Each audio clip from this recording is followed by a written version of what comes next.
함께 공독할 하나님의 말씀은 신약성경 마태복음 4장 17절입니다. 함께 읽겠습니다. 이때부터 예수께서 비로소 전파하여 이르시되 회개하라 천국이 가까이 오느니라 하시더라. 아멘. 한 번 더 읽겠습니다. 이때부터 예수께서 비로소 전파하여 이르시되 회개하라 천국이 가까우니라 하시더라. 아멘. 우리가 3월 31일은 불신데이입니다.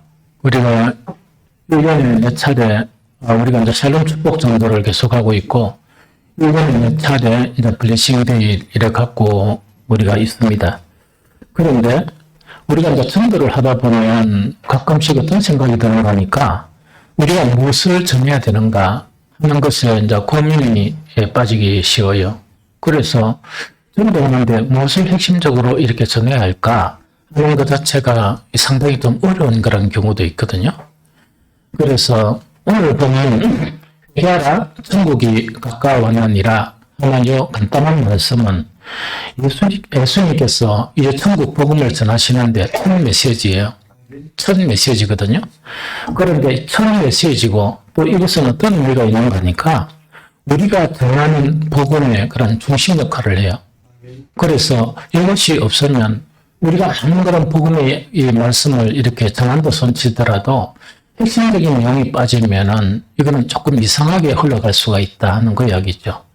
그래서 회개하라 천국이 가까워하니라 하는 이 말씀 자체는 이 복음으로 살 뿐만 아니고 또 복음을 전하는 그런 사람들에게 정말 가장 핵심되고 지침이 되는 요지가 되는 그런 말씀이다 하는 그 이야기죠. 그런데 회개하라 천국이 가까워하니라 하는 요거 자체를 이제 직역을 해보면 직역을 한다는 것은 원문 그대로 그래서 여러분들 원문이라면은 원문이 딱 하나만 있는 게 아니고 복음서의 원문 자체는 찾을 수가 없습니다. 다들 사본입니다. 그 사본인데 사본들 속에는 조금 차이가 있지만은 그 사본들 그 자체를 보통 원문이다 이렇게 이야기하는 거거든요. 그래서 혹시 여러분들 나가가지고 복음서 원문 이런 이야기를 하면 그 원문은 원래 없어요. 구전으로 전해진 거예요. 이해가 됩니까? 그래서 이 복음서가 이제 기록이 되면서 그 사본이 이제 복사본들이 이렇게 이제 생기게 된 거예요. 그런데 원본 자체는 찾을 수가 없습니다. 이해가 되죠? 그런데 우리가 이 원문에 보면 그 헬라어 원문 자체를 직역하다 보면 어떻게 직역할 수 있느냐? 회개하라 천국이 가까워왔느니라 하는 요거를 좀 직역도 여러 가지로 할 수 있습니다. 그러나 이렇게도 할 수 있다는 이야기거든요. 그게 너희는 회개하라. 왜냐하면 하늘의 왕국이 가까웠기 때문이다. 이 이야기예요. 한 번 더 이야기할게요. 너희는 회개하라. 왜냐하면 하늘의 왕국이 가까웠기 때문이다. 이 이야기예요.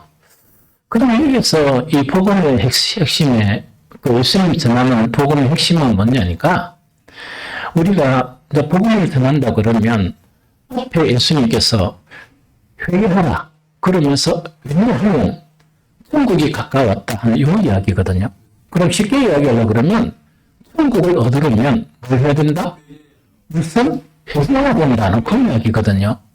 그런데 여러분들이 복음을 탁 전하면서 일합니까? 이러니까 안 그러면 교회 나가면 어떤 복 받고 어떤 복 받고 그 이야기입니까?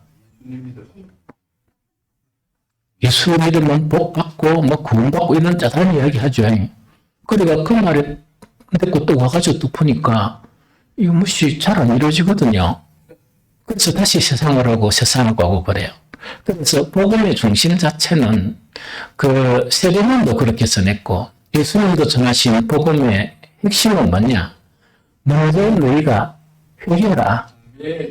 모두 너희가 회개하라. 그러면 하나님의 나라가 너희에게 임한다 하는 그 내용이에요. 이해가 됐죠? 그래서 이것 자체를 우리가 잘 이해를 해야 된다는 그 이야기죠. 요한복음을 보면 어떤 내용들이 있는 거니까 예수님들이 제자들을 이렇게 양육을 하세요. 양육을 하시면서 이게 마태복음, 마가복음, 이 누가복음에 뭐냐니까 두 명씩 짝을 지어가지고 이 전도하는 훈련을 보냈어요. 그러면 전도를 하는 훈련을 보냈는데 이 마가복음, 사실은 건강복음에서 이 마가복음이 조금 이렇게 이 원조이지 않았냐 하는 그런 우리가 생각하는 분들이 많아요. 그 마가복음에서 그 제자들이 전하는 메시지가 있습니다. 그 메시지가 마가복음 6장 12절이거든요. 근데 그 메시지를 살펴보면 좀 의아해요. 우리가 전하는 거하고 좀 달라요. 그게 뭐냐니까 그때 마가복음 6장 12절에 나가서 제자들이 전하는데 뭘 전하는 거니까 성경에 이렇게 기록되어 있습니다. 마가복음에 제자들이 나가서 회개하라 전파하니 이야기거든요. 우리하고 전혀 다르죠. 우리가 꼴라 그러죠. 꼬아가지고 막 교육을 꼴라 그러죠. 그래도 괜찮고 그거는 괜찮고 이러죠. 그게 아니고 초기에 복음 전하는 내용 자체가 어떤 내용인가니까 하는 것 자체가 바로 뭐냐니까 이 복음의 그런 내용 중에서 중심되는 내용이었다 하는 그거를 이야기하죠. 그것뿐만 아니고 이제 그 사도행전 자체는 뭐냐, 예수님이 성천하시고 난 다음에 사도들이 복음을 막 전해요. 이 복음을 막 전하면서 그 복음을 전하는 그런 중심 내용이 뭐냐 하는 것을 우리가 살펴봐야 됩니다. 특히 사도행전 처음에 딱 보면 복음에 전하는 등장인물이 베드로와 요한이에요. 베드로와 요한 자체가 사람들이 막 모이니까 사도행전 3장 9절에 보니까 그 복음의 핵심 내용이 뭐냐 이런 내용이에요. 그러므로 너희가 회개하고 돌이켜 너희 죄 없이 함을 받으라. 이같이 하면 새롭게 되는 날이 주 앞으로부터 이룰 것이요. 이 이야기. 다시 한번 들려줄까요? 그렇게 상상을 해보세요. 이 완전히 이제 성령 충만한 베드로와 요한, 정말 예수님을 배반한 경력이 있는 베드로와 요한 자체가 무엇을 외치는 거니까 그러므로 너희가 회개하고 돌이켜 너희 죄 없이 함을 받아라. 이같이 하면 새롭게 되는 날이 주 앞으로부터 이룰 것이요. 이게 중심 내용이었어요. 이해됩니까? 그러면 하나만 더 보면, 이 초기의 자체는 뭐냐니까, 이 베드로와 요한이 사도행전에 그런 주축으로 등장을 합니다. 그런데 사도행전 이제 중후반 이후에 가면은 뭐가 가니까, 바울의 그 이름들이 복음 전하는 내용 자체가 막 기술이 되어 있어요. 그런데, 그 다음에 바울이 이렇게 이 복음의 그런 내용이 있죠. 그 내용 자체, 이거는 이제 어떤 내용인가 하니까, 사도 바울이 이제 복음을 전하다가 이 예루살렘으로 올라가는 거예요. 예루살렘으로 이제 올라가게 되는데, 많은 예언하는 사람들이 못 가게 해요. 못 가게 하는 거예요. 왜? 정말 예언하는 사람들이 선생님이 올라가면 고난을 당하고 또 추격을 당할 수도 있습니다. 이러면서 바울을 말립니다. 그런데 그때 그 에베소 교회 장로들을 이렇게, 이때 장로란 건 목사들이에요. 목사님들을 탁 놓아놓고 이 바울이 여러 가지 이야기하는 것 중에서 자기가 이때까지 이제는 마지막일지도 모르니까 복음을 전하는 내용 자체를 요약을 하는 거예요. 그 요약하는 내용이 사도행전 20장 21절이에요. 우리가 함께 읽어볼까요? 사도행전 20장 21절. 정말 이 바울이 이 복음을 전하고 이제 순교를 각오하고 예루살렘으로 올라가게 됩니다. 그때 어떻게 하느냐니까 이런 말을 전하게 돼요. 유대인과 헬라인에게 하나님께 대한 회개와 우리 주 예수 그리스도께 대한 믿음을 전언한 것이라. 그럼 이거는 뭐냐니까 바울은 이까지 복음을 전했죠. 그 복음을 전한 핵심 자체가 뭡니까? 하나님께 대해서 무엇을 전했다? 회개를 전했다. 회개를 전하고 우리 주 예수 그리스도께 대한 무엇을 전했다? 믿음을 전했다는 그 이야기죠. 그러다 보면 우리가 생각하는 내용, 복음의 내용하고 정말 예수님이 말씀하시는 거나 사도들이 전한 것하고는 조금 차이가 나죠. 그러면 예수님의 말씀도 그렇고 사도들이 전한 복음에 중심적인 내용이 뭐였다? 회개하라는 거였어요. 하나님께 회개하라는 거였거든요. 회개하라, 구원을 얻는다. 그 이야기입니다. 회개하라, 하나님의 나라가 너에게 임한다 하는 그 이야기예요. 오늘날 교회 자체가 천국이 충만해야 되잖아? 맞죠? 여러분들 빛과 소원이 오니까 천국이 느껴져요?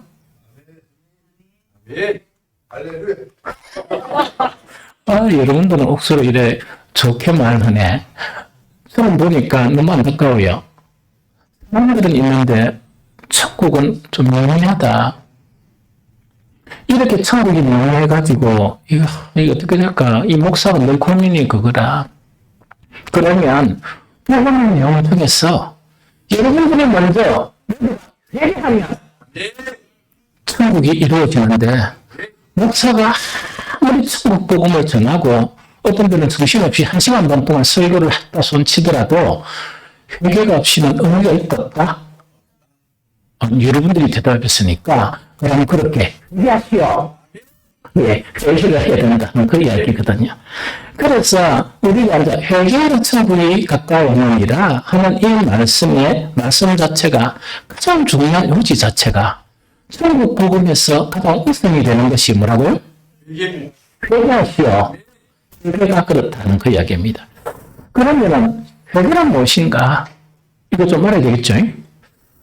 여러분들 보면 회개에 대한 설교를 이런 많이 종합해 보면 뭔가 중심이 좀 없어요. 어떤 분들은 이렇게 이야기하고 어떤 분들은 저렇게 하고 이렇게 이야기하거든요. 그럼 그 문제가 왜 생기는 거니까 이 신약 성경이 이제 헬라어로 이렇게 이제 기록이 되는 거예요. 헬라어로 이제 기록이 되는데 그 모든 어원의 근거 자체는 구약에 있는 것이 근거가 되어서 이래 전하게 돼요. 그 용어들이나 그러면서 헬라어로 전하게 되면서 뭐냐니까 구약의 성경에서 회개에 중심되는 사상 자체가 두 가지예요. 이 두 가지 그런 의미가 있는데 이걸 분석을 하다 보니까 그 회개에 대한 단어 자체 의의가 이 거의 대부분 제가 쭉 찾아보니까 거의 대부분 한 가지만 이렇게 사용을 하고 있어요. 그러다 보니까 어떻게 되는 거니까 사람들이 전문학하니까 조금 이렇게 문제가 될 수도 있다 하는 그거를 이야기하거든요. 그런데 구약에서 근거로 한 회개의 내용 자체, 그 다음 신약의 그 단어만 말고 그 의미 자체가 어떤 의미인가니까 간략하게 하면 이거 이야기해요. 회개라는 것은 우리 속에 있는 악하고 불의한 마음과 생각들을 버리는 걸 이야기해요. 우리 속에 있는 악하고 불의한 마음과 생각들을 버리라는 이야기야. 이게 이야기 첫 번째입니다. 그런데 지금 모든 그 헬라어로 번역된 그 용어 자체가 이런 개념이에요. 마음을 바꾸라 하는 그 이야기거든요. 그런데 문제가 뭐냐? 마음은 바꾸요. 그런 마음은 아닌데 하니까 여러분들 행동하다 보니까 어떤 사람들한테 잘못을 해가지고 내가 좀 미안하네. 그러면서 왜 그러나 나는 그게 아니었는데 내가 그랬겠네. 왜죠?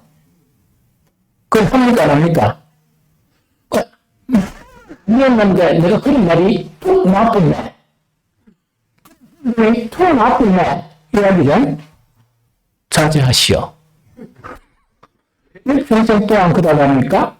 너한테 상처 주고 난 다음에 미안해. 주님의 사랑으로 나를 용서해. 나는 아니었어. 그런데 왜 했다고? 말이 통 나쁘네. 그런데 행동이 통 나쁘네. 이렇게 하면서 살면서 그럴 거예요? 회개의 개념이 잘못했어 그래. 그래서 회개를 간단히 이야기하면 첫 번째로 앞에 불리한 생각들을 마음과 그 생각들을 줄이는 걸 이야기해. 두 번째는 어떤 말인가니까 불리한 생각들을 마음에만 내쫓지 말고 어떻게 할까요? 불리한 말과 행위를 버려라 하는 것이 회개의 진정한 의미예요. 이해가 됩니까? 그래서 절대로 이렇게 하지 마. 기도 많이 하고 이걸 하면서 나 주님께 충성을 다하려고 이러면서 주님께만 충성하지 말고 사람에게도 충성하시오. 주님에게만 이렇게 충성하지 말고 사람들에게 상처 주지 말고 뿐만 아니라 성경에서 사람들에게 이렇게 행하라 하는 선한 일을 행하는 여러분들이 되어야 돼요. 그게 회개라. 그게 회개라. 그렇게 하고 이 평소에 이렇게 신앙생활하다 보니까 이 복음 전하다 보니까 가끔씩 세상 사람들이 뭐라 합니까? 이 예수 믿고 못 가도록 하니까 그냥 보니까 너는 말 받았는데 니는 별로 없네. 미안하다고 이런 말을 듣는 거야. 무슨 그런 말을 안 듣고 수익가를 가지고 우리를 만나니까 복음의 개념에서 우리 스스로를 변화시켜야 해요. 이것이 아주 중요하고 아주 중요하다 하는 그 이야기죠. 그러면은 정말 왜 이런가 하니까 이 예수님께서 이 땅에 오시면서 구원의 성격 있죠. 하나님의 구원의 성격을 천사가 이미 딱 정해주신 거야. 그게 성경에 기록되어 있습니다. 그게 뭐냐니까 우리 마태복음 1장 21절을 보니까 아들을 낳으더니 이름을 누구로 하라? 예수라 하라. 여러분들이 보면 예수라 하라. 이는 자기 백성을 그 죄에서 구원할 자이십니다. 이 이야기를. 이것은 자기 백성을 무엇에서? 죄에서 구원할 자이십니다 하는 그 이야기입니다. 여러분들 천국에서 왜 쫓겨났어요? 왜 때문입니까? 그러면 우리들 속에 있는 죄와 이런 그런 죄들을 버려야 되겠네? 그게 신앙이야. 그게 복음이란 이야기. 그래서 하나님께서 인생을 구원하시는 것 자체가 우리가 우리는요 이렇게 이런 땅에서 이렇게 이 비참하게 사는 인생들이 아니었어. 우리는 하나님의 동산에서 사는 그런 존재들이었습니다. 왜 거기서 쫓겨났어요? 죄 때문에 쫓겨났어. 그러면 구원이 되려면 나라가 올라서면 뭐가 없어져야 돼? 우리 안에 있는 불의와 죄와 악한 것이 없어져야 되고 그 행위로부터 벗어나야 되지. 그래야 뭡니까? 하나님의 나라를 가지. 그런데 내한테 다 속고 있어. 어떻게 해서 그분은 괜찮거든. 인간 아이가. 완전한 인간이 누가 있노? 예수님 닮은 인간이 누가 있어? 도와주면 막 15개월씩 기도만 하고 1년 참석하고 그래서 지금 12일 그러면 열심히 하면 구원받는다 이라면 누가 제일 먼저 구원을 받았겠어요? 바리새인 뒤시라는가 봐. 유대인들이 구원 제일 먼저 받았어. 왜냐니까 그런 일에는 전문가야. 따라가지도 못해요. 유대인의 기도처럼 기도할 수 있습니까? 유대인의 그런 금식처럼 그렇게 할 수 있습니까? 유대인들이 율법을 지키는 것처럼 그렇게 지킬 수 있습니까? 이거잖아. 그러면은 그만이 구원이라면 그들이 천국 가야 되지. 왜 그들이 구세주를 십자가에 넣어주고 그들은 버림을 받았습니까? 이해합니까? 그래서 예수님이 회개하라. 천국이 가까웠다는 것은 이 세상 하나님이 없는 백성들을 한 이야기가 아니고 자기의 백성들, 하나님을 인용하는 그 백성들을 향해서 천국이 가까웠다 하는 그러한 이 복음이고 그런 메시지였습니다. 이걸 이해해야 되겠죠. 그래서 이거를 갖다가 잘 이해를 해야 돼. 하나님의 구원은 죄에서 구원입니다. 아멘. 하나님의 구원이 죄에서 구원인데 초기 기독교에서 이 여러 가지 철학적인 사상이 교회에 들어왔어요. 그래서 자꾸 십자가를 이렇게 희석시키는 거야. 오늘날 보면 너무나 화려하고 너무나 이렇게 감정을 이렇게 너무나 부추기는 그런 찬양들이 많아요. 그런데 그 찬양 안에 반드시 십자가의 정신이 있어야 돼요. 아멘. 십자가의 정신이 없으면 그것은 아무리 사람의 마음을 움직이는 찬양이라 할지라도 그것으로서는 변화를 받을 수가 없습니다. 왜? 우리는 무엇으로부터 돌아왔어야 되는가? 죄로부터 돌아왔어야 됩니다.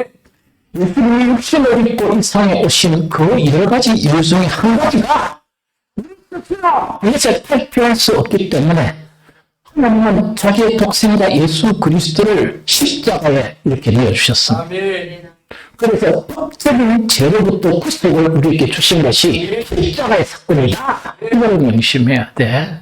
이해가 됩니까? 이거 이야기해야 돼. 그러면요, 우리 부활과 우리가 신앙에서 우선이 회개가 우선이 안 되죠? 안 되면은 성경하고 다른 그리스도인이 자꾸 생겨요. 그리고 저들이 뭡니까? 으쌰 이러고 막 이렇게 신앙생활 하느라 꺾이지 않은 사람들이라. 이게 무슨 말이겠습니까? 부활의 핵심은 회개입니다. 회개를 하고 천국 도움을 받아들여야 돼. 이해가 됩니까? 샬롬 축복 전도의 핵심은 뭡니까? 잘 들어보세요. 계속 이야기했죠. 언약의 말씀에서 가장 중요한 것은 내가 이렇게 하면 내가 이렇게 하겠다는 게 언약이라. 샬롬 축복의 핵심은 내가 이렇게 하면 내가 여호와 하나님이 이렇게 해주시겠다 하는 그것이 핵심이라. 이해됩니까?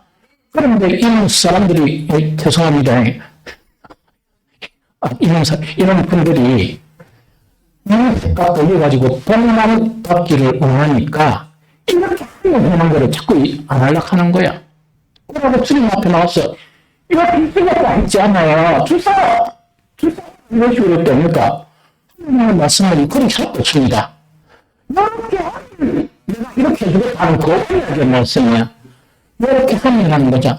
성을 이렇게 너희가 행하고 하나님께 너희가 이렇게 행하고 사람들에게 이렇게 행하면 내가 이런 말을 주시겠다는 그 이야기라. 안 했던 거를 하라 하는 게 회개라. 이게 무슨 말인 것입니까? 점점점처럼 보세요. 그것이 연속되는 거예요. 우리가 세상에 열심히 충만하고 분명히 우리 속에 충만하고 뻔말리고 세상을 사랑하는 것이 충만하면 항상 왜 하는 거니까 이렇게 하는 회개의 정신 자체를 빼버리는 거야.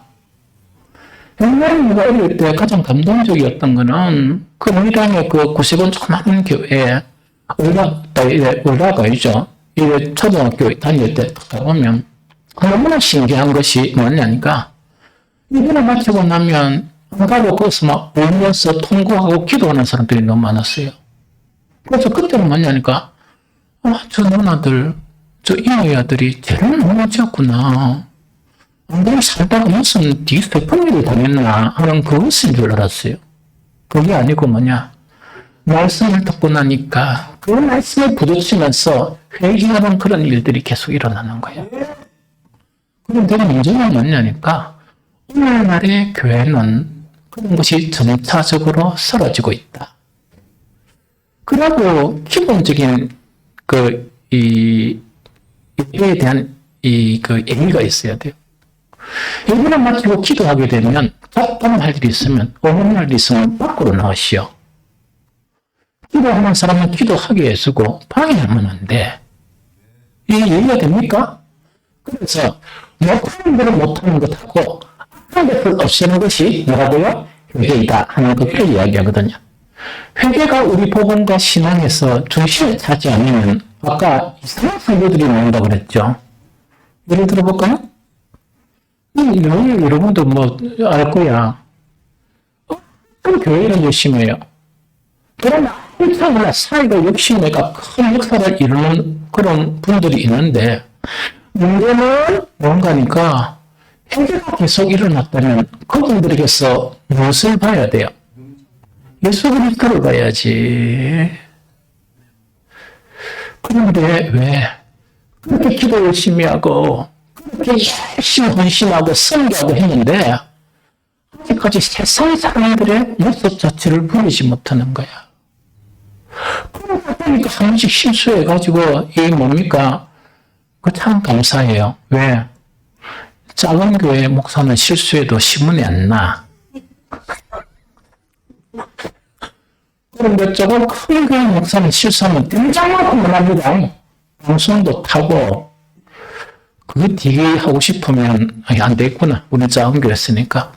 그런 일이 일어나는 거니까 자기의 그런 신앙에서 회개라는 부분을 이게 없어져 버리는 거예요.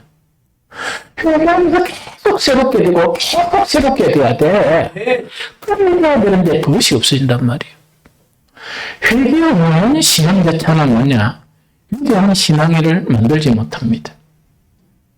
정말 우리가 옛날에 보면 초창기 복음이 들어오면서 위대한 목사님들, 우리가 정말 교회를 지키기 위해서 설교한 그런 장로님들이 많았습니다.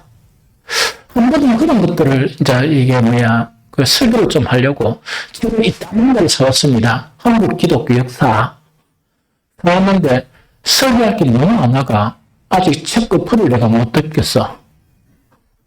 앞으로 위대한 우리 국내의 그런 정말 신앙인들, 위대한 사람들에 대한 설교도 좀 해야 되겠다. 난 그런 생각을 해요. 오늘날은 뭐냐? 큰 교회는 맞는데 위대한 신앙인들이 없는 거야. 즉 예수 그리스도의 장성한 분량이 우리의 신앙의 목표야. 우리 우리의 목표는 계속 변화되어 가야 돼. 그 사람 머리에 있으면 안 돼. 그러면 정말 예수 그리스도의 장성한 분량으로 살아가는 데는 뭐가 가장 중요한가? 회개가 중요해요. 회개가 없는데 회개 없이 일어날 수 있어? 회개 없이 설교할 수 있습니다. 회개 없이 교회를 시킬 수도 있고요. 회개 없이 많은 사람들을 모을 수도 있습니다. 그러나 예수 그리스도의 장성한 분량에는 회개 없이는 절대로 나아가지 못하는 거예요. 이런 이상한 그런 이 신앙이 형성된다 하는 그 이야기죠. 그러면은 우리가 전도하는 것이 회개가 우선이죠. 네. 그럼 눈치 보고 뭐냐? 다 괜찮고 교회나 교회만 참석해. 이건 조금 부려야 돼. 정부는 그걸 해야 되겠죠. 그런데 여기서 무조건 와가지고 이를 더 회개하시오. 회개는 교회 못 오고 이런 말을 하면 안 되지. 그러나 중심에 뭐냐? 그들의 문제를 지적하고 하나 읽었죠. 이거에 대해서 반대해야 된다 하는 그 이야기입니다. 이해가 됩니까? 그래서 예수님의 이제 말씀을 먼저 보면 회개하라 이 선포하는 거 있죠. 회개를 촉구하는 것은 사실은 뭐가 같습니까? 저거 잘 살고 있다는 사람한테 그 이야기야? 그거네. 잘못된 이야기 아닌가? 그래서 너는 이렇게 열심히 살지 말고 어디로 나와야 돼? 교회에 나가고 말씀을 들어야 된다 이런 이야기라. 그러면서 조금 더 추가하면 그래 하면 안 돼 이런 이야기. 여러분들 사회생활하면서 사람들 딱 만나가 이 좋은 자리에 가가 그래 하면 안 돼 하면은 사람들이 막 박수 치니까 이 사람이 이 새끼 이러니까 어쩌고 이러고 돈 있잖아. 회개를 촉구하는 것은 뭐냐? 그들의 잘못된 거, 생각이나 잘못된 삶을 이렇게 이야기해 주는 거야. 그러면 이렇게 이야기해 주니까 나는 정말 이 참 신실한 그리스도인이네 하면서 박수 치주고 칭찬해 줍니까? 필요하기 따릅니까? 잘 안 해. 그래서 그런 복음을 전하면 핍박을 받아요. 그래서 예수님의 말씀, 예수님은 천국 복음을 전하셨잖아. 전하시면서 이렇게 말씀하시는 거야. 요한복음 7장 7절 조금 있나? 7장 7절 같이 읽습니다. 시작. 세상이 너희를 미워하지 아니하되 나를 미워하나니 이는 내가 세상의 일들을 악하다고 전하니라. 한번 읽습니다. 시작. 세상이 너희를 미워하지 아니하되 나를 미워하나니 이는 내가 세상의 일들을 악하다고 전하니라. 예수님께서 핵심을 이야기하는 거야. 핵심 가치를 이야기하는 거야. 예수님은 천국 복음에 대한 개념을 천국이 가까웠다 하는 것을 실천적으로 이렇게 하시는 거예요. 그런데 예수님이 핍박을 받은 것은 뭐냐? 그 당시에 유대인들 있죠. 그 유대 사회의 복음을 전하면서 너무 잘한다, 너무 옳다 이렇게 칭찬하는 게 아니고 그래서 뭐 하는 것이라?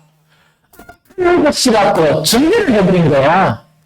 그러니까 그때 유대 지도자로부터 칭찬받았겠습니까? 안 그러면 핍박을 받았겠습니까? 핍박받았다. 이걸 잘 이해를 해야 된다 하는 그 이야기죠. 그래서 예수님은 뭐냐니까 그 당시 유대인들은요, 자긍심이 대단했어요. 자기들은 하나님의 선민이고, 모든 일반 사람들은 개처럼 취급해서, 저 인간도 아니다, 이렇게 취급했는 거예요. 심지어 같은 유대인들이 있는 속에서도, 특히 바리새파가 인원이 많지 않았어. 사두개파 이런 사람들도 인원이 많지 않았거든요. 그러면은 율법을 잘 지키지 않는 저들을 향해서 저 사람들이 죄인이다 이렇게 전개를 해버린 거예요. 자기들은 뭡니까? 자기들은 어려운 사람이다. 왜? 율법의 행위로 율법 가지고 있는 그 내용을 다 지켰다 생각했으니까 어렵다 생각했는 거야. 이해가 됩니까? 예수님께서는 이제 천국 복음을 유대 사이에 전하십니다. 전하시면서 회개를 촉구합니다. 그들의 그 기도 자체가 정말 이렇게 뭡니까? 하루에 3번씩 기도하는, 여러분도 하루에 3번씩 기도해볼래요? 하루에 3번씩 그렇게 기도하는 유대인들을 향해서 예수님은 회개를 촉구하는 것이 뭐냐? 너희의 기도는 외식이다. 이러니까 유대인들이 주님 이랬겠습니까? 분노가 일어나면서 예수님을 핍박했겠습니까? 알겠죠? 그 이야기라. 그러면 이거 어렵다고 생각한 거야. 모든 유대인들이 자기를 어렵다고 생각한 거야. 그런데 예수님 눈치 하나도 안 보고 그 유대인들이나 이 바리새인들이 떡 있는 그 자리에서 뭐냐니까 참된 의라는 것은 무엇이냐 이러면서 누구하고 비교하니까 그 사람들이 개나고 취급하는 사마리아인들이죠. 그 사마리아인들을 이렇게 비교하면서 사마리아인이 의고 뿐만 아니고 자기들이 가장 싫어했던 세리 있죠. 세리가 더 어렵다 칭함을 받았느니라 이랬습니다. 그럼 그 말은 뭡니까? 생각한 것을 갖다가 이렇게 정보를 하면서 회개하라 하는 것을 가르쳤습니다. 그럼 핍박 당하겠습니까? 안 당하겠습니까? 이제 아시겠죠? 이제 마지막 한 주가 남았어요. 예수님의 생애가 마지막 한 주가 남았었습니다. 예루살렘 성전에 예수님은 가시는 거예요. 예루살렘 성전에 가셔서 예수님은 마지막 이제 또 한 가지를 회개를 촉구합니다. 그들은 예루살렘 성전 자체가 가장 거룩한 곳이라고 생각했는데 예수님의 말씀은 무엇이냐? 이것은 도둑의 소굴이다. 그러면 거기에 있는 정말 상해드린 공회원, 제사장, 그 다음에 거기에 있는 서기관 모두가 어떤 분들이라고? 도둑놈들이다 이렇게 이야기했단 말이에요. 도둑놈들이다 이렇게 하면서 이 성전은 이 돌 위에 돌 하나도 남김없이 무너진다. 고 이렇게 저주를 하셨어요. 예수님의 저주가 서기 70년도에 로마에 의해서 예루살렘 성전이 없어지고 제사장들은 사라졌습니다. 성령이 없는 제사장들이 어디 있어? 그래서 예수님은 천국이 가까웠다 하는 이 복음의 말씀을 친히 실천하셨기 때문에 그들에 의해서 십자가를 지시게 되었습니다. 이것이 우리가 얻은 복음의 역사입니다. 복음의 중심 내용이다 하는 그거를 이야기합니다. 그래서 이 마태복음 이제 10장의 내용에 보면 제자들을 이렇게 둘씩 짝지어가 이렇게 전도를 보낸 거예요. 전도를 보내시면서 예수님은 복음의 개념 자체가 이런 개념이기 때문에 너희들은 두 가지 일을 당하게 된다 하는 것을 말씀해 주세요. 그래서 조금 죄송한 이야기지만 초기에 그런 사도들이나 초기에 복음의 열정을 가진 사람들은 이렇게 살다가 많은 분들이 순교를 당했습니다. 또 이렇게 살다가 정말 고난을 당하고 한 그런 분들에 의해서 오늘날 정말 이 대한민국의 이 땅에 교회가 이렇게 세워졌습니다. 그것을 이해해야 되고 우리는 그것에 빚을 진 사람들이요. 이 땅에 기독교가 오면서 여러분들 선교의 역사를 보면 파릇파릇한 청년 때에 우리 한 참여나 좀 되겠나? 이럴 때 한국에 와서 성경 하나 전해주면서 자기 목숨을 버렸습니다. 뿐만 아니고 많은 사람들이 정말 피를 흘리면서 이 땅에 교회가 형성이 되었다 하는 것을 우리 모두가 인식해야 한다 하는 그 이야기입니다. 그래서 복음의 내용 자체가 회개와 틀림이 가까웠다. 회개를 촉구하는 그런 부분이기 때문에 반드시 두 가지를 당한다 하는 것을 예수님은 그 제자들에게 당부를 하신 거라. 첫 번째는 뭐냐니까 회개의 복음을 전하다가 보니까 핍박이 따르게 된다 하는 것을 먼저 전했습니다. 이해가 되죠? 회개의 복음을 전하다 보니까 핍박이 따르게 된다 하는 그 이야기입니다. 그래서 회개를 촉구하는 것은 그들의 생각과 그들의 행위를 뭐냐 잘못된 것을 먼저 이야기하는 거예요. 이해가 됩니까? 이렇게 이야기하고 그런 게 이렇게 얽혀져야 이런 부분들이 있다 하는 것이 복음의 핵심적인 내용이다 하는 그 이야기입니다. 그래서 사도들에 대해서 뭐라고 이야기하는가니까 마태복음 10장 24절 25절에 제자가 그 선생보다 또는 종이 그 선생보다 높지 못하나니 제자가 그 선생 같고 종이 그 상종 같으면 족하도다. 집주인을 발세불이라 했거늘 하물며 그 집 사람들이라 하는 그 이야기입니다. 이건 예수님이 핍박받으신 것을 이야기해요. 예수님은 하나님 아들로 이 땅에 오셔서 온갖 이적과 기적을 베풀었어요. 그런데 그들의 잘못 자체를 지적하다 보니까 그들의 기적을 지적하다 보니까 이 자체를 휘성이라고 지적하다가 보니까 예수님은 온갖 핍박을 다 받으면서 예수님을 향해서 하나님의 아들로서 그 일을 하시는데 마귀의 왕의 권세를 입어서 이런 기적을 해야 한다. 이런 핍박을 받으시는 거예요. 그래서 그 제자들을 향해서 복음을 전하러 보내면서 우리 선생도 이 정도 핍박을 받았는데 정말 그 제자들도 선생만큼은 핍박을 못 받겠지만은 핍박을 받아야 되는 것이 당연한 것이니라. 이렇게 정말 예수님은 말씀을 하셨어요. 그러면서 그 제자들에게 당부하신 내용이 뭐냐? 핍박을 받을 때 이것을 생각하라. 정말 고민을 받을 때 이것을 생각하라. 그 다음에 그때 많은 사람들, 예수님의 사도들은 다 이 순교를 당했습니다. 끔찍하죠?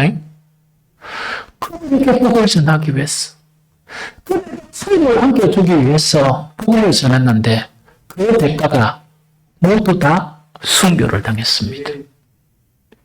그래서 그 제자에게 당부하는 내용이 마태복음 10장 28절, 32절, 33절입니다. 함께 읽어봅니다. 시작! 몸은 죽여도 영혼은 능히 죽이지 못하는 자들을 두려워하지 말고 오직 몸과 영혼을 능히 지옥에 멸하실 수 있는 이를 두려워하라. 누구든지 사람 앞에서 나를 시인하면 나도 하늘에 계신 내 아버지 앞에서 그를 시인할 것이요. 누구든지 사람 앞에서 나를 부인하면 나도 하늘에 계신 내 아버지 앞에 그를 부인하리라. 이것이 복음이고 이것이 복음으로 산다는 의미입니다. 기독교가 왜 삽시간에 그렇게 팽창을 했느냐? 이런 것으로 복음을 전했기 때문에 그렇습니다. 그래서 오늘날 우리가 살면서 내가 세상살이에 바쁘다 이런 것 때문에 살이 바쁘다 혹은 뭐냐니까 내가 친구들에게 교회 가자 이라면 요새는 뭡니까? 교회가 금리가 땅에 떨어졌습니다. 그러다 보니까 온갖 땅이 떨어지다 보니까 내가 교회 가자고 하면서 소리를 내고 막 이런 사람도 있어요. 그러면 그런 것이 두려워서 내가 새로운 축복을 전하지 못한다 그러면 우리가 살려고 자기의 목숨을 이렇게 걸면서 복음을 전한 정말 우리의 믿음의 그런 선조들 이런 선조들에 대해서 우리가 너무나 많은 그런 빚을 지고 있는데 그 빚을 갚지 못하고 주님을 만나게 되면 주님 앞에 우리는 무엇이라고 변명을 할 수 있는 것인가 하는 그 이야기입니다. 그래서 사도들처럼 목숨을 걸지는 못하지만은 뿐만 아니고 그런 큰 핍박을 받으면서 오로지 주님만을 바라보면서 나아갔던 그들의 복음은 되지 못할지라도 담대하게 나가서 샬롬의 복을 전하는, 뿐만 아니고 그들의 정말 악한 그런 부분을 보면 그것을 막고 지속할 수 있는 담대한 여러분들이 되기를 예수 그리스도 이름으로 축복합니다. 두 번째 뭔가니까, 두 번째 당하는 일이 뭔가니까 복음을 위해서 회개하고 참 그리스도인이 되고, 그 다음에 정말 이 복음을 전하는 사람이 되면 가족과 불화가 생긴다 하는 그 이야기야. 이런 일이 일어난다. 가족과 불화가 생긴다 하는 그 이야기거든요. 그러면 다시 읽어봅니다. 마태복음 10장 34절 36절. 자, 시작. 내가 세상에 화평을 주러 온 줄로 생각하지 말라. 화평이 아니요.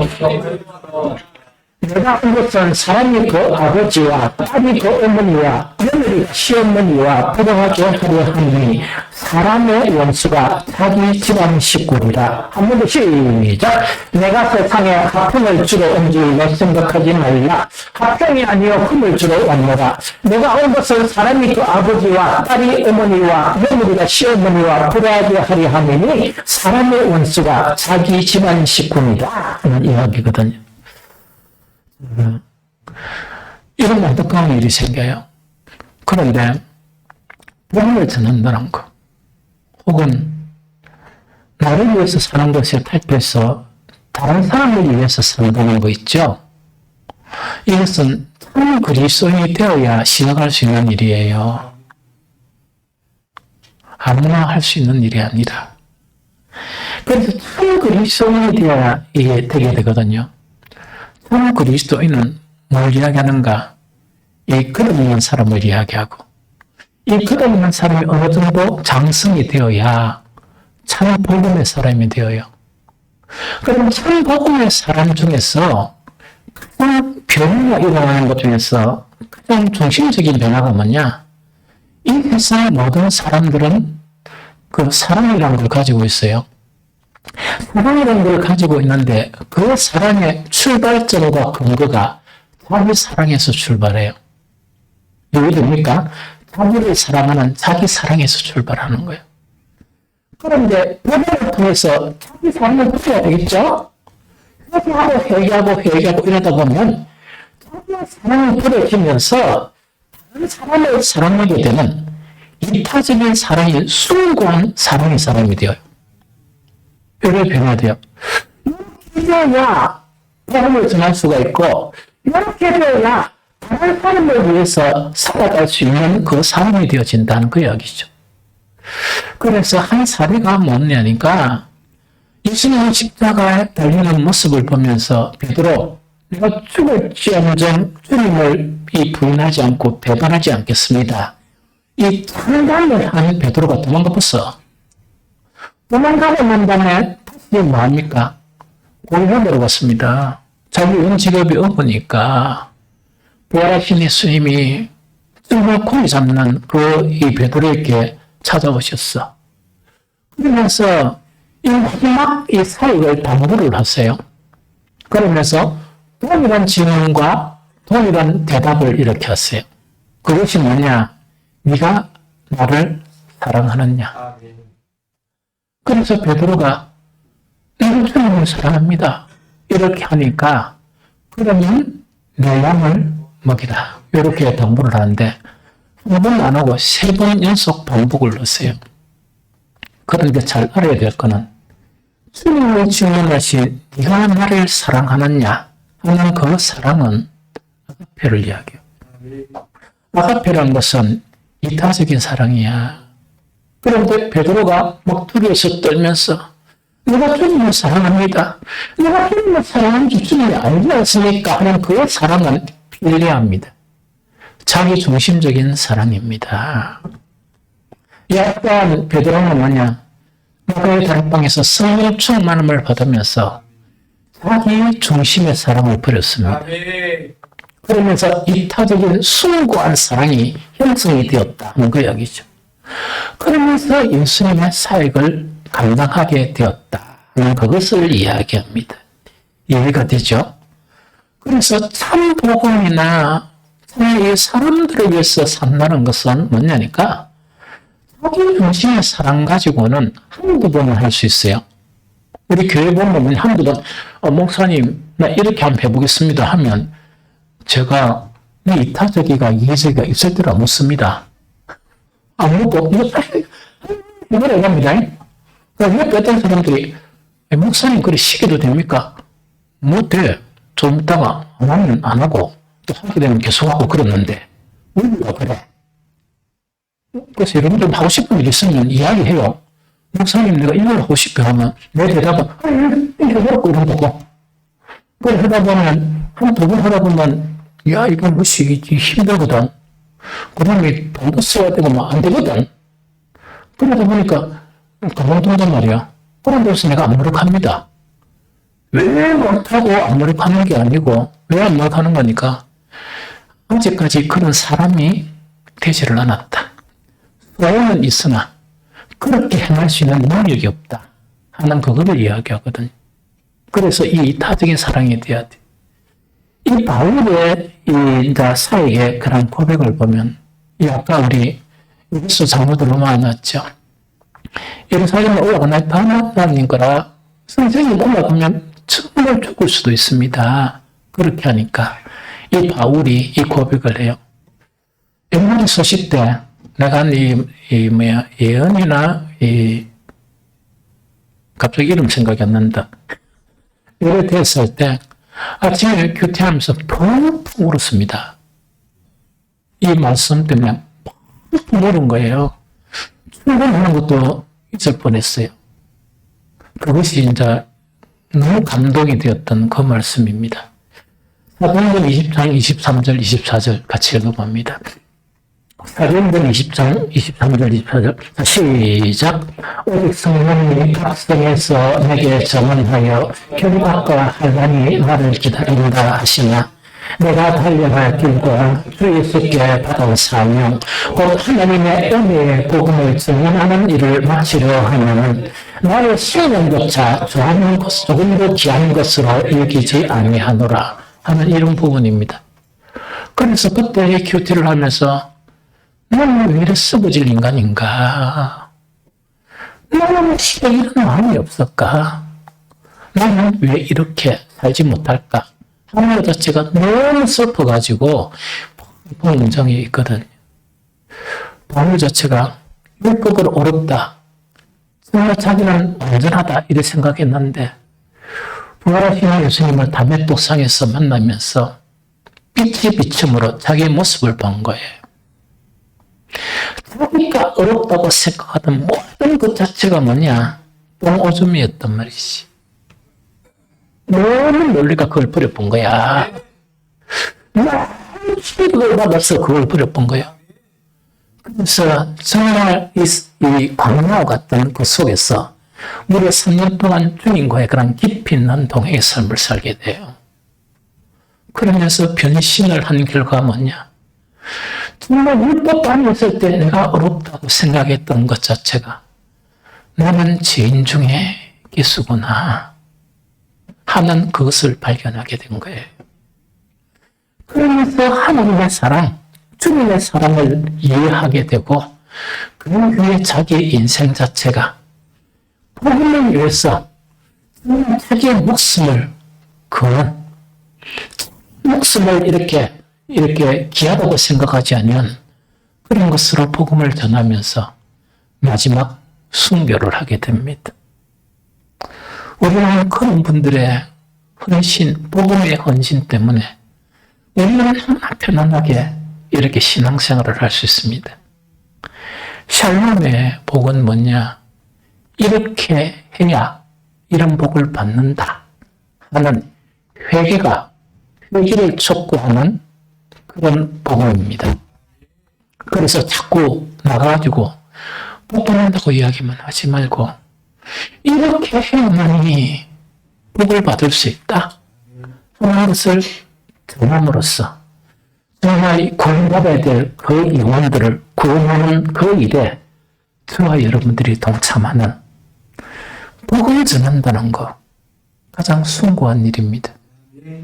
왜 지상명령이라 이야기하는가? 이 세상에서 이보다 더 가치 있는 일은 없다. 그런 의미입니다.